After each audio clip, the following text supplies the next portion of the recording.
In this episode, I would say the Calgary Hitmen at least took advantage of the strength of schedule. Also, they got a first look at Connor Bedard. The player was granted exceptional status and favored to be the first overall pick in 2023. And I guess the rule is this season that trade had to be made. So you know what I mean. Stay tuned as it's time for another episode of...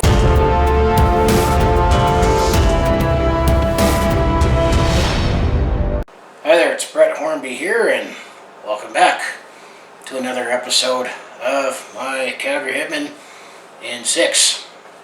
Season 4, episode number 4.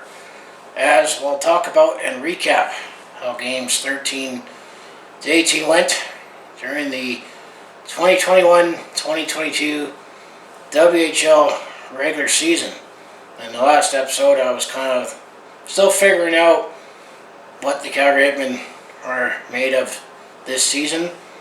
I'm going to say, at least for this episode, they had a better run, but I think it was also partly due to strength of schedule in terms of taking advantage of the opponent that was at hand. And of course, this is junior hockey, so temper expectations, and you don't have different kind of window in terms of having exceptional talent or not. When it comes to junior hockey, and there's one exceptional talent that the Calgary Hitmen at least got to take a look at for the first time since he went in the Western Hockey League. So anyway, before I get into my notes and break down how the last 6 games went for the Calgary Hitmen, if you want to follow along with this Calgary sports fan's journey, home of the Flames, Hitmen, Roughnecks, and Stampeders, just make sure you hit like and subscribe. I have my other social links down in the description below, and also I have my second channel in Brett Hornby Shorts, where I put exclusively on there my short form content. So I appreciate you like and subscribe here on my main channel as well as my second channel. So without a further ado, there was a lot more to introduction I meant to say to tee up this episode. Let's talk about the last 6 games, and as I mentioned, I guess the Calgary Hitmen, every episode they've got to make a trade as well to throw in. So anyway, let's start off with game 13. This happened on Saturday, November the 13th. I meant to say is the Calgary Hitmen were taking on the Medicine Tigers. This was on the road at Co-op Place, 7 p.m. puck drop, back-to-back weekend set with the Medicine Tigers, as they started off in Medicine. So as I say, Calgary got off to a good start as in this one. First it was defenseman Jackson Van Elise, who scored his first of the season past the 3.5 minute mark. So Calgary had an early 1-0 lead. Calgary actually went up 2-0 as it was Tristan Zandy who scored his first of the season just at the 9.5 minute mark of the first period. So after that, Calgary killed off being down by 2 at the 11 minute mark, so Calgary was still up 2-0 in the first period. Medicine got on the board late in the first period, as it was Ashton Furster who scored his third of the season just before the final minute of the first period. So Calgary had a 2-1 lead after the first period. Second period, Medicine did tie it up. The game at 2-2 as Oasis Weisblit scored his second of the season just past the 9 minute mark, so that was the only goal of the second period. So we got a 2-2 game going into the third period, Third period, Calgary took a 3-2 lead early in the period. It was Zach Funk who scored his 4th of the season just past the 3 minute mark. And then just past the midway point, still 3-2 for Calgary. Caden Gulliver for Medicine and Riley Fitter-Schultz for Calgary took coincident penalties. Then just past the 15.5 minute mark, it was Zach Funk who took a delay of game penalty, putting Medicine on the power play. On that said power play, Calgary actually scored short-handed, as it was Sean Shaquille, as I now have heard that's how he pronounces his name, scored his 6th of the season just past the 16.5 minute mark. So Calgary had a 4-2 lead late in the third period. As the third period wound down, the Medicine Tigers pulled their goalie for the extra attacker, but nothing prevailed on either side, so ultimately Calgary won this one 4-2 in Medicine. Madison outshot Calgary 31-28. Overall, Daniel Baker was the only player on the ice for the Madison Tigers who had a multi-point game with 2 assists. So when it comes to the goaltending story of this one, Braden Peters for Calgary made 29 saves, while Garen Bjorklund made 24 saves for Madison. So that was Game 13 to start off this episode. So Game 14, this happened the next day, on Sunday, November 14th, as the Calgary Hitmen wrapped up their weekend set, the Madison Tigers. This time, now in Calgary, this was a 4 p.m. puck drop at the Scotiabank Saddledome. I'm going to say back at it, but at home with this weekend and lots of fireworks. To mention, fireworks on the ice, as I should say. Calgary came out strong as a better team, and that was the pace for most of this game. 1 goal in the first period. It was Zach Funk, who scored his 5th of the season just before the 3.5-minute mark. So Calgary took a 1-0 lead. And that's how things stood after the first period. Goals-wise, Madison took 3 penalties in the first 6 minutes of the period, giving Calgary lots of power play time, so that definitely helps Calgary's advantage of the puck. Calgary took a penalty late in the first period and early in the second period, giving Madison some power play time. So now going into the second period, Madison took advantage on the power play.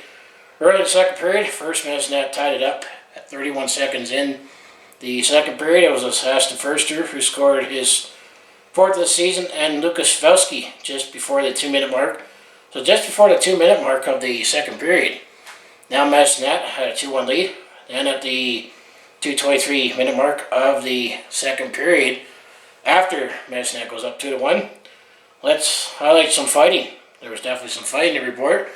Tyson Galloway and Anthony Ashkin for Calgary, and Carlin Dolonze and Caleb Helenoff for Madison fought, with Tyson Galloway and Carlin Desnay each receiving 10-minute game misconducts out of the affair. Calgary actually got a power play out of everything, and then on that said power play, Calgary tied up the game at 2-2 as it was Graydon Slipman who scored his 2nd of the season just before the 3-minute mark. So a lot to already talk about first 3 minutes in the second period. Then shortly after that goal at the 3:16-minute mark, we had another fight in this one. This time was Owen McNeil for Madison and Blake Hewitt for Calgary just before for Calgary at the 3:16-minute mark, but it was just regular fight majors. No one got misconducts or kicked out of the game. No more scoring to report in the second period, but Madison got into penalty trouble, including Rhett Parsons. He actually had a triple minor. When I saw the summaries, he had 3 penalties at the same time. He had 2 interference and 2 high-sticking penalties, so a rare 6-minute penalty on the same call. Third period, no fighting, but Calgary got into penalty trouble, including being down on a 5-on-3, so definitely was a very physical game. On that power play, Madison took the lead as it was Carson Opal, who scored his 6th of the season, and Madison took a 3-2 lead at that point in the third period. Then later in the period, Calgary still pressing, looking for the tying goal, and they actually did get one with Sean Gell, who scored his 7th of the season just before the 13.5-minute mark. So Calgary tied the game at 3-3. And with no more scoring to report after that, as I say, this one needs overtime. In overtime, Madison actually took a penalty, giving Calgary a power play at the 2:33-minute mark of the overtime, so about midway in. On that power play, Calgary did score the winner, as it was 4-on-3 with that penalty, as it was Riley Fitter-Schultz who scored his 7th of the season, and Calgary won this one 4-3 in a wild and rough one, I should say.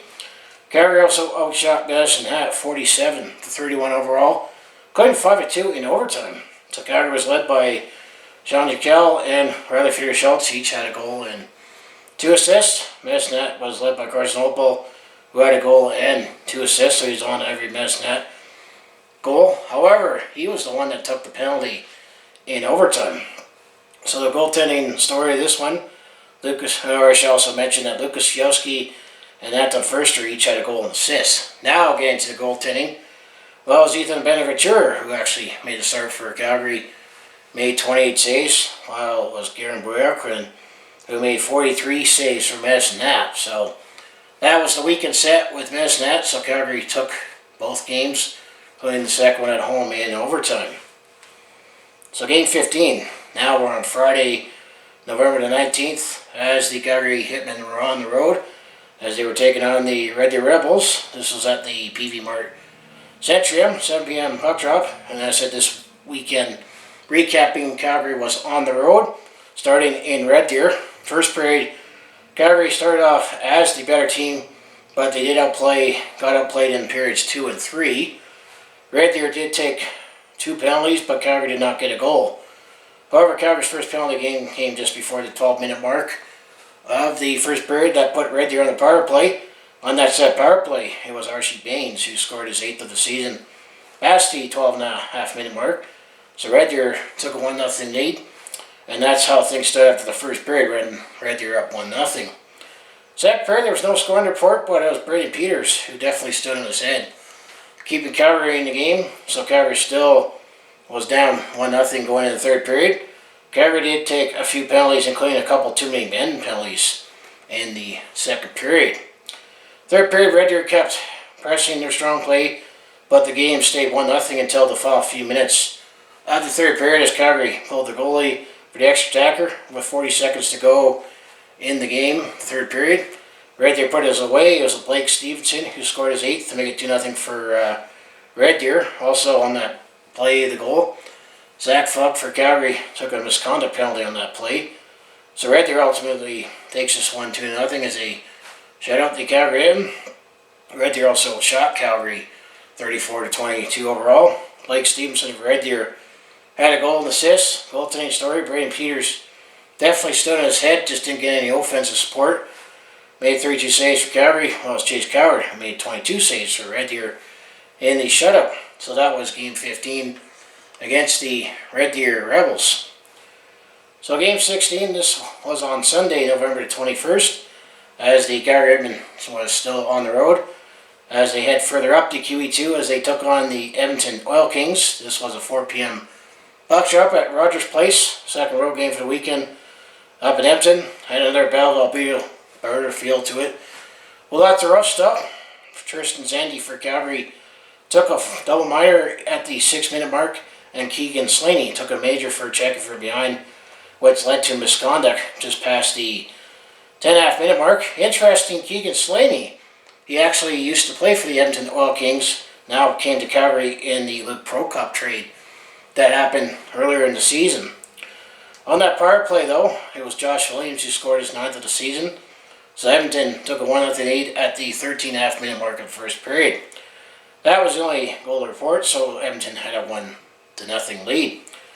Calgary took another major penalty. It was Tristan Zandy who took a knee penalty that also led to a misconduct just before the 17.5-minute mark, still in the first period. So definitely discipline was a little bit of an issue for Calgary in this one. Second period, still on the power play on that major, because it happened late in the first period. Edmonton made it 2-0, as was Simon Kubiak, who scored his 7th just before the opening minute and a half. So 2-0 for Edmonton at that point. Calgary took another penalty just before the 3.5-minute mark, as Calgary did actually score a short-handed goal. So Sean Chagall scored his 8th just before the 4.5-minute mark. So now it's 2-1 for Edmonton at that point. Edmonton did regain the 2-goal lead. That was Jacob Boucher for Edmonton, who scored his 9th. So Edmonton lead 4-2. And that's how things stood after the second period. Third period, 34 seconds in, Rutherford Schultz for Calgary and Skyben Kubiak for Edmonton actually had a fight. So our leading scorer definitely was having a fight in this one. There was only one goal to support in the third period. It was Brendan Wynot for Calgary, who scored his first just before the 14.5-minute mark of the third period, which means if you're following along, Edmonton actually ultimately led 4-2 and ultimately won this one 4-2. At the end of the period, it was Adam Kidd for Calgary and Jake Neighbours for Edmonton to cook coincidental roughing penalties right at the buzzer, so take that for what it's worth. Edmonton also outshot Calgary 36-29. In this one, the Edmonton Oil Kings have definitely been the stronger team in the Central Division the last few years in the Western Hockey League. Goaltending story of the game, Braden Peters made 33 saves for Calgary, while his recent first-round pick of the Detroit Red Wings, I believe, Sebastian Cossa, who made 27 saves for Edmonton. I know he was recently drafted in the first round in this draft. So that was Game 16 to wrap up the Alberta road trip for that weekend. So Game 17, this happened on Saturday, November the 27th, as the Calgary Hitmen had a couple weekend games against a couple of teams out of Saskatchewan. This one, the Calgary Hitmen were hosting the Saskatoon Blades. It was a 1 p.m. puck drop at the Scotiabank Saddledome. First period, Calgary showed they were the better team, took advantage of their opponent, as I would say, in this one. Calgary scored their first goal in the opening minute of the half, as it was Maxim Urinov who scored his first of the season. So Calgary had a 1-0 lead. And actually that's how things stood after the first period. Calgary had a 1-0 lead, but really outplayed the Saskatoon Blades. Second period, Calgary did have a big period. First it was Sean Jekyll who scored his ninth just past the 6-minute mark to make it 2-0 for Calgary. Then while short-handed, it was Maxim Urinov who scored his second of the game just past the 10.5-minute mark, so Calgary now had a 3-0 lead. Then just past the 15.5-minute mark, Calgary made it 4-0. It was Blake Heward scored his second of the season. Then the following minute of the second period, Sean Jekyll scored his second of the game, so Calgary took a 5-0 lead, and that's how things stood after the second period. Calgary had a couple of moments of taking coincidental rough and penalties. It was Blair Newer and Matthew Sutter for Calgary past the 16-minute mark with Tyler Parr for Saskatoon. Then, with 4 seconds left in the period, Cale Zimmerman for Calgary and Spencer Shrug for Saskatoon also took some coincidental penalties. So, a little bit of rough stuff as this game was starting to get out of hand, favoring the Calgary Hitmen. Third period, Calgary actually added 2 more goals. First, it was Tyson Galloway, second of the season, 16 seconds in. And Sean Jekyll, he got his hat trick just past the 18-minute mark of the third period. So Calgary ultimately won this one convincingly, 7-0. Calgary was led by Sean Jekyll, who had 3 goals and an assist. Maxim Urinov, who had 2 goals. Blake Heward and Riley Fitter-Schultz. Blake Heward had a goal and assist, and Riley Fitter-Schultz and Adam Kidd each had 2 assists. A lot of offense to go around in this one. Goaltending story, Braden Peters made 23 saves for Calgary in the shutout, while Saskatoon's Nolan Mayer made 22 saves for Saskatoon before Ethan Chadwick made 13 saves the rest of the way as he replaced Nolan Mayer after Calgary scored their fourth goal. So before we get into the next game, the trade that I touched upon, the Calgary Hitmen made a trade after this game. As the Calgary Hitmen, they traded for Tristan Zandy. He is going to the Lethbridge Hurricanes, while the Calgary Hitmen receive a 2022 fifth-round pick. So the Calgary Hitmen have stockpiled on a couple draft picks in the next draft. So that was Game 17 and the trade that I touched upon. So the last game that we'll talk about and recap in this episode, this happened on Sunday, November the 28th. As the Calgary Hitmen were still at home, this time they were taking on the Regina Pats. This was an 11 a.m. puck drop. That Scotiabank Saddledome weekend set wraps up with Regina, and this was the first look that Calgary Hitmen got to play with Connor Bedard, who was granted exceptional status last year, made his debut. He was the first round pick for the Regina Pats in 2020 and was a 15-year-old, so he's granted exceptional status and favored to be the first overall pick in the 2023 NHL entry draft. So how does the game go? Was another game that Calgary showed they were the much better team and showed it in a wide open affair, as I should say. No penalties in the first period, but lots of shots on both sides.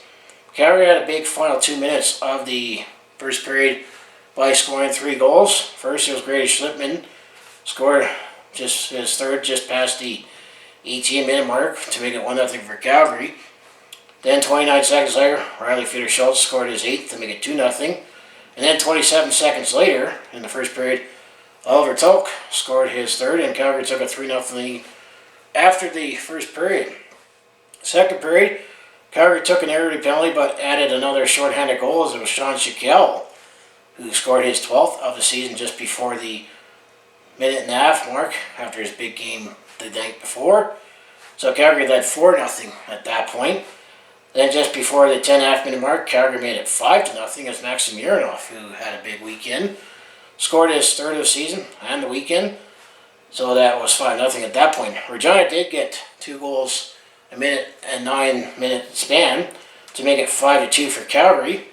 First it was Easton Armstrong who scored his first of the season at the 11-minute mark. And Connor Bedard. Yes, Connor Bedard actually scored. It was his 11th of the season, just past the 12-minute mark. So that was now 5-2 for Calgary at that point. However, on the power play, Calgary got back up by 4. As Ryder Schultz scored his second of the game just before the 14-minute mark of the second period. Excuse me. Calgary had a 6-2 lead at that point. However, in the final minute with 33 seconds to go, Regina made it 6-3, as it was Logan Nija who scored his 7th. So Calgary led 6-3 after the second period, so it definitely was a high-scoring game. Third period, Calgary added another 35 seconds in, as it was Cale Zimmerman who scored his 3rd of the season. Calgary made it a 7-3 game. Then at 1:47, Regina took an extra penalty on a scrum with Matthew Sutter and put Calgary on a power play. On that said power play is Ryder Schultz who scored the hat-trick goal just past the 3.5-minute mark to make it 8-3 for Calgary at that point.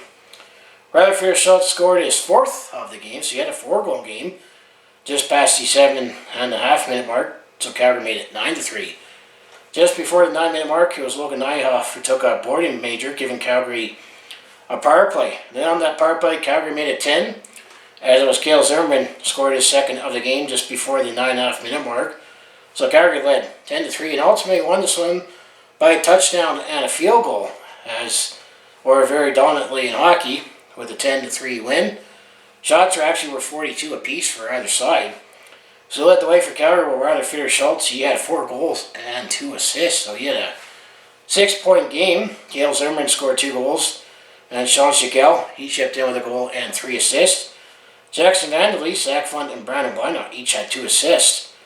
Regina actually was led by Logan Nyhoff and Connor Bedard. He had a goal and assist each. So the goaltending story of this one, Braden Peters made 39 saves for Calgary, while it was Matthew Kuiper who made 23 saves for Regina, before Drew Sim came in and made 9 saves the rest of the way, as Drew Sim replaced Matthew Kuiper after Calgary's 8th goal. So where does the Calgary Hitmen stand after 18 games? They are 9-9-0-0 for 18 points, and they're 3rd in the division. So if we take a look at the stats and standings, shall we, for the Calgary Hitmen? Actually, first I have the standing stats up for the Calgary Hitmen. So the top 5 scorers right now are Ryder Schultz after 18 games. He has 11 goals, 15 assists for 26 points. And then Sean Schickel, after 18 games, he has 12 goals, 11 points, 11 assists for 23 points. 3rd scorer is Zach Fund. After 18 games, he has 5 goals, 8 assists for 13 points. 4th is Adam Kidd. After 18 games, 2 goals, 10 assists for 12 points. And then Cale Zimmerman. After 15 games, he has 4 goals, 4 assists for 8 points. So now, if we look at the goaltending, well, definitely it's basically Braden Peters who plays 98% of the time. He's played in 17 games. He has a 310 goals against average and a 902 save percentage. He's 8-9 with 8 wins, 9 losses, and he has the 2 shutouts. Nathan Bonaventura, who recently got the win, his goals against average is a 215 and a 923 save percentage. So, and then Alex Eric basically made some brief time, and Jack Minot left the team. So basically, it's all Braden Peters when it comes to goaltending. So now let's take a look at the standings, and let's take a look around the league as I queue it up on my phone here. So let's look at the division. Let's start off in the Western Conference in the U.S. Division. So leading the U.S. Division is the Everett Silvertips. After 19 games, they have 34 points, and they're 16-1-1-1. So they're definitely pulling away on this one. Seattle Thunderbirds are 2nd after 20 games. They have 27 points. Then in 3rd place is the Portland Winterhawks. After 20 games, they have 17 points. 4th place is the Spokane Chiefs. After 18 games, they have 13 points. And then rounding out the U.S. Division, in 5th place is the Tri-City Americans. They have 10 points after 17 games. So that's how the U.S. division is looking. So let's move over to the BC division as the Kamloops Blazers. They're leading the way with 34 points in 19 games out of a 17-2 record. So the Kamloops Blazers are definitely looking dominant. Second place is the Kelowna Rockets. After 17 games, they got 22 points. Third place is the Vancouver Giants. They have 21 points in 18 games. And in fourth place is the Prince George Cougars. They have 14 points in 19 games. And then rounding out the BC division is the Victoria Royals. They have 9 points in 17 games. So that's the BC division, all in the Western Conference now. Let's move over to the Eastern Conference, starting with the Central Division, as the Edmonton Oil Kings, they're first with this one. They actually have played 23 games. They have 35 points. They are 16-4, 2-1, overtime loss and shootout loss. Second place is the Red Deer Rebels. They have 31 points, but they played 24 games. And then the Calgary Hitmen are third, 18 points in 18 games. And then in fourth place is the Lethbridge Hurricanes. They have 17 points in 19 games. Fifth place is the Swift Current Broncos. They have 17 points in 22 games. And then sixth place is last in the Central Division. Medicine Tigers, they have 12 points in 20 games. So that is the Central Division. Now the East Division, which is definitely led by the Winnipeg Ice. They have 43 points in 23 games. They're 21-1-1. So they are the cream of the crop in the Western Hockey League. Second place is the Saskatoon Blades, a distant second. They have 25 points in 22 games. Third place is Moose Jaw Warriors. They have 22 points in 22 games. Fourth place, Brandon Wheat Kings. They have 19 points in 21 games. Fifth place is the Regina Pats. They have 18 points in 21 games. And then sixth place is the Prince Albert Raiders. They have 17 points in 21 games. So that is your quick stats and standings for the Calgary Hitmen and around the Western Hockey League. So now the next part of the video, the last part, is we'll take a look ahead to what the next 6 games will be for the Calgary Hitmen, as now we're into December. As you see, a different border collie. So game 19, the Calgary Hitmen will play on Thursday, December the 2nd. As the Calgary Hitmen will still be at home, they'll be taking on the Moose Jaw Warriors. There'll be a 7 p.m. buck drop at the Scotiabank Saddledome. The game 20, this will be the big teddy bear toss game. I actually already have other plans already booked, so I won't be taking that game in, but usually get a big crowd and 25,000 teddy bears. So I guess in the next episode, I'll mention how many teddy bears were tossed and who scored the teddy bear goal. That's on Saturday, December the 4th, as the Calgary Hitmen will be hosting the Lethbridge Hurricanes. That'll be a 2 p.m. puck drop. And then game 21 on Sunday, December the 5th, after all the teddy bears. They're going to go on the road as they'll be taking on the Red Deer Rebels. That'll be a 4 p.m. puck drop at the PV Mart Centrium. And the game 22, this will be on Wednesday, December 8th, as the Calgary Hitmen will be on the road, and they will be on the road that weekend in December. On Wednesday, December 8th, the Calgary Hitmen will be taking on the Lethbridge Hurricanes at the MX Center in Lethbridge. And then game 23, this will be on Friday, December 10th, as the Calgary Hitmen will be taking on the Saskatoon Blades in Saskatoon. This will be at the Saskatchewan Center, 6 p.m. puck drop. And then game 24 on Saturday, December the 11th, the Calgary Hitmen will still be on the road as they will be taking on the Prince Albert Raiders at the Hauser Center, 6 p.m. puck drop. So that will be the next episode and the next 6 games down the schedule for the Calgary Hitmen. So I guess we'll find out in the next episode on where the Calgary Hitmen will be at. How many teddy bears got tossed at the game, and heck, I guess it'll be another trade, right? As it seems like every episode, the Calgary Hitmen makes a little trade. So anyways, like I say, excuse me, as I'll say, if you want to follow along with this Calgary sports fan's journey, home of the Flames, Hitmen, Roughnecks, and Stampeders, just make sure you like and subscribe. I mostly talk Calgary sports on my YouTube channel, recapping games and stories and that. But I also do a variety of non-sports content like personal vlogs, attempt to comedy, and I also do share experience time on the road or at a sporting event. And I do some log in and go when I have time. So if that all sounds like it'd be interesting to watch, to follow along with this Calgary sports fans journey, you know what you do, just make sure you hit like and subscribe. I also have my other social links down in the description below.